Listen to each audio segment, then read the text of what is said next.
Hey guys, Zane from the Infinite Jukebox here with another album review, and today I wanted to talk about the latest record from Adeem the artist, White Trash Revelry.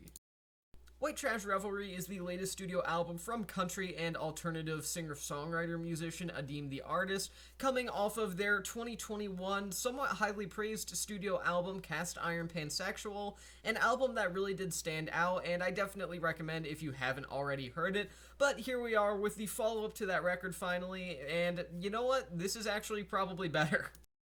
The big thing that Adeem's body of work relies on to be successful is, like many other country and singer-songwriter adjacent musicians, lyrical content, and this record, White Trash Revelry, easily has some of the best songwriting that they've put out to date. Now look, country music may not be your thing, and that's totally understandable. It is arguably the most niche of the major genres of music. That being said, that doesn't stop White Trash Revelry from easily being one of the most deeply personal and brutally honest records of any genre to come out the entirety of this year.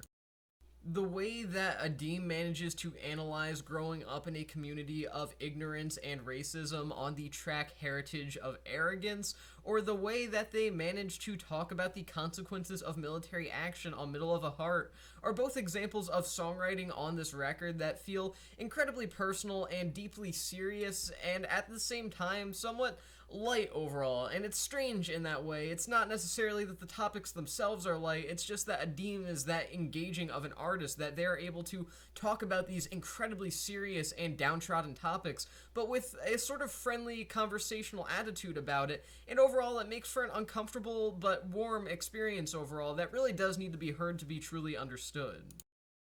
However, there is a very introspective aspect about White Trash Revelry as a record that definitely shines throughout its entire runtime, as, again, it just doesn't feel like you're hearing somebody complain about the state of the world or anything like that. It feels like you're genuinely sitting down and having a conversation with Adeem, as they themselves don't really talk about the problems that have affected them exclusively. They don't talk about the way that they exclusively have suffered and managed to single out themselves as the only victim in these situations that they are discussing. They're just looking at the world with a pretty enlightened view overall, a consistently enlightened view at that, and it makes for a very direct and, again, engaging experience overall.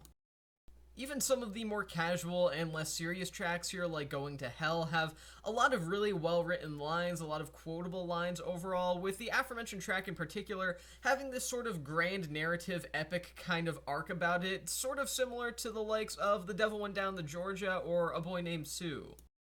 The instrumentals here are very strong too, and there are many times where the compositions on this record will become very dramatic in an almost stadium-like sense, but that's not necessarily a bad thing, as although that could definitely become overbearing, in fact you could argue that stadium-esque instrumentals are a plague in country music at the moment, it doesn't become overbearing on White Trash Revelry specifically. The instrumentals feel warranted when they are done in that particular manner, and Adeem's songwriting does actually suit that overall. It feels like dramatics, but with an actual purpose behind it, so don't worry, you're getting a pretty genuine experience overall here. It's not like you're sitting down and listening to alternative country Garth Brooks. It's a totally different scenario overall.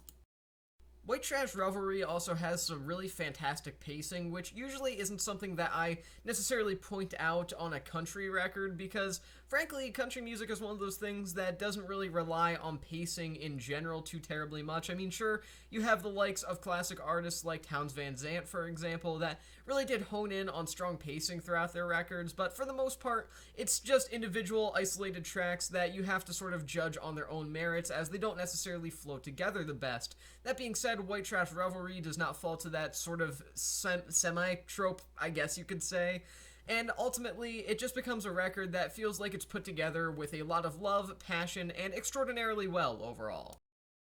I'm not going to pretend like this is some sort of super lighthearted album. There are times where it is, again, genuinely uncomfortable in a welcoming sort of way, but that being said, it does know when it should tone down the seriousness a little bit for the sake of not being repetitive or feeling disingenuous eventually, and it constantly maintains a pretty positive outlook. It's not some sort of super dreary album or anything like that that really tries to bring the listener down and just have you doom scroll through Twitter for the next couple hours. It's a record that maintains a pretty positive world outlook on tracks like Run This Town, and honestly, I can sort of appreciate that. We live in some pretty not so great times, in all honesty, and although I can appreciate a brutally honest and depressing look at the world, I kind of feel like it's almost necessary to have a sort of positive outlook at some point if you want to really make it through life in general. And White Trash Revelry as a record, despite all of it being really rooted in a lot of not so good things and a lot of not so good background, I will say that it does manage to stay very positive, and a pretty uplifting record is found here overall. So overall, White Trash Revelry isn't necessarily one of my favorite albums of the year, but it is one of the most distinct albums of the year for me, as it really does stand out as not only a highlight in country music for the year, but also a highlight in storytelling for the year, as it is easily one of the most honest and thoughtful records put out throughout the entirety of 2022, and I do recommend it if you haven't heard it already, even if you aren't necessarily the kind of person to be interested in highly serious records or in country music, both of which are respectable, but I do recommend checking this one out because it is something else entirely, and I feel like you are missing out if it sounds at least slightly interesting to you and you don't check it out. I'm going to give this record 4 stars out of 5. And with that being said, I've been Zane from the Infinite Jukebox. Thank you for watching, and I'll see you guys in the next one.